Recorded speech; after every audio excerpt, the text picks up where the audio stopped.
Halo Rossoneri. Selamat datang kembali di Kabar Bola. Kali ini, kita akan membahas salah satu topik yang sedang hangat diperbincangkan, yaitu masa depan Luka Jovic setelah kedatangan Tammy Abraham di skuad AC Milan.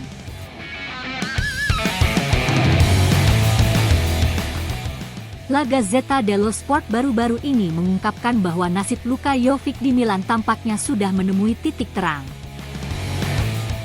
Ada dua faktor utama yang membuat posisi Jovic semakin terancam. Yang pertama adalah keputusan pelatih Paulo Fonseca yang tetap ingin menggunakan formasi 4-2-3-1 dengan hanya satu penyerang di depan. Kedua, kedatangan Tammy Abraham, yang secara otomatis menyingkirkan Jovic dari persaingan sebagai starter di lini depan.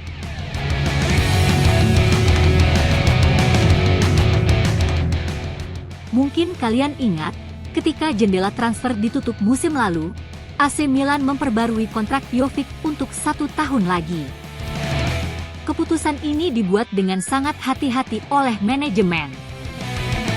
Pertama, untuk tetap memiliki opsi cadangan yang bisa diandalkan di saat-saat krusial dalam musim. Kedua, untuk memastikan bahwa jika ada peluang untuk menjual Jovic, Milan masih memiliki nilai kontrak yang bisa dijadikan alat tawar. Bukan tanpa alasan Milan mengambil langkah ini. Luka Jovic datang ke Milan pada hari terakhir bursa transfer dengan status bebas transfer dari Fiorentina. Di sana, 9 golnya berhasil meyakinkan manajemen Milan untuk memberinya kesempatan.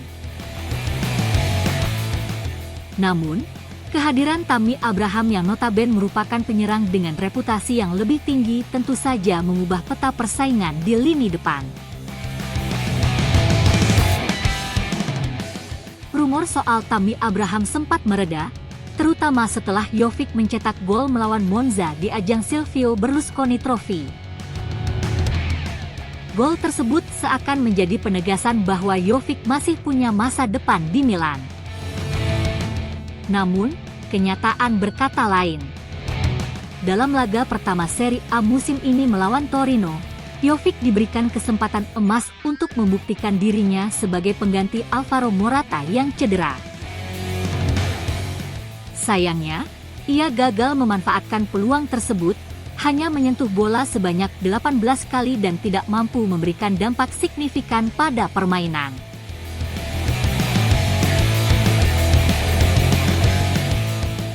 Dengan kondisi seperti ini, situasi semakin rumit ketika Noah Okafor juga tampil kurang memuaskan saat menghadapi Parma. Milan sekarang dihadapkan pada dilema besar dengan hadirnya Tammy Abraham. Jika Morata, Abraham, dan Jovic semua ada dalam skuad, jelas Jovic akan mendapatkan lebih sedikit menit bermain dibandingkan musim lalu.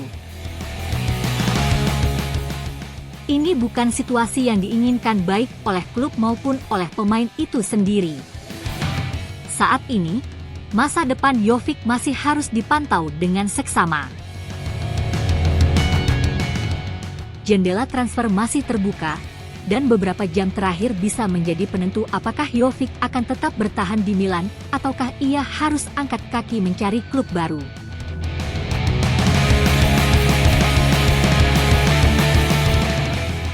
Namun, jika ia bertahan, besar kemungkinan Jovic hanya akan menjadi penghangat bangku cadangan dengan peluang bermain yang sangat minim.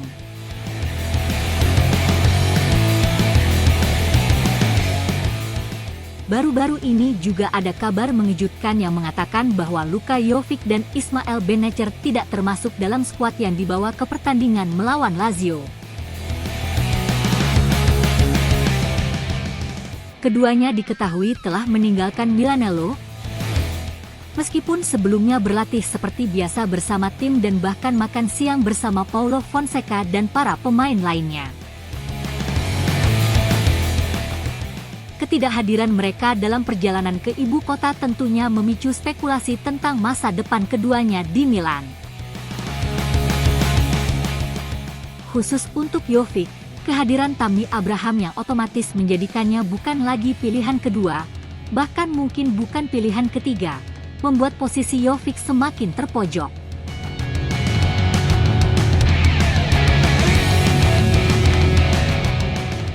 Manajemen Milan sudah memberitahukan kepada Jovic bahwa ia bebas untuk hengkang jika ada tawaran yang datang.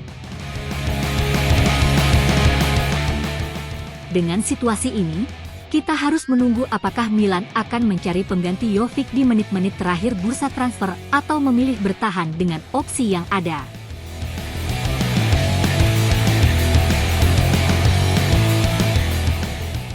Di sisi lain, Ismail Benacer juga sedang menjadi incaran Atletico Madrid yang berencana meminjamnya. Jika Benacer juga hengkang, maka lini tengah Milan jelas membutuhkan tambahan pemain baru.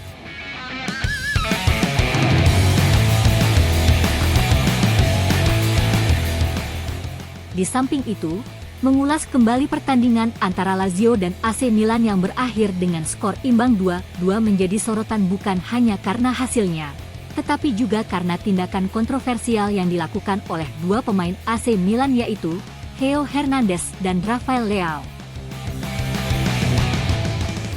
Sikap dua pemain AC Milan, Theo Hernandez dan Rafael Leao, yang tidak ikut bergabung dengan pelatih Paulo Fonseca dan rekan-rekan setim mereka selama momen tersebut. Tindakan mereka tidak luput dari sorotan publik. Banyak pihak yang menyayangkan sikap kedua pemain ini, termasuk legenda AC Milan, Massimo Ambrosini. Dalam wawancaranya dengan DAZN, ex-kapten Milan tersebut mengatakan bahwa sikap Leao dan Theo tidak bisa dibenarkan, meskipun mungkin ada alasan di balik tindakan mereka. Menurut Ambrosini, foto-foto yang menunjukkan kedua pemain ini berdiri terpisah dari tim membuat suasana tidak nyaman, bahkan jika mereka merasa tidak perlu minum karena baru saja masuk ke lapangan. Ambrosini juga membandingkan sikap Leao dan Theo dengan Tammy Abraham dan Yunus Musah, yang juga masuk sebagai pemain pengganti pada waktu yang sama. Meski baru masuk, Abraham dan Musah tetap terlihat berinteraksi dengan rekan-rekan setim mereka, memberikan dorongan, dan mencari informasi dari pelatih. Sikap inilah yang dianggap lebih profesional oleh banyak pihak. Namun, meskipun insiden ini disaksikan langsung oleh pemilik AC Milan, Gary Cardinale, Milan tidak akan memberikan sanksi kepada Leao dan Theo. Demikian ulasan kami tentang situasi yang sedang dihadapi AC Milan, terutama mengenai nasib Luka Jovic setelah kedatangan Tammy Abraham. Apakah Jovic akan bertahan dan berjuang untuk tempatnya? Ataukah ia akan mencari tantangan baru di klub lain? Kita tunggu saja perkembangan selanjutnya. Jangan lupa untuk like, subscribe dan nyalakan lonceng notifikasi agar kalian tidak ketinggalan update terbaru seputar AC Milan dan dunia sepak bola lainnya. Sampai jumpa di video berikutnya.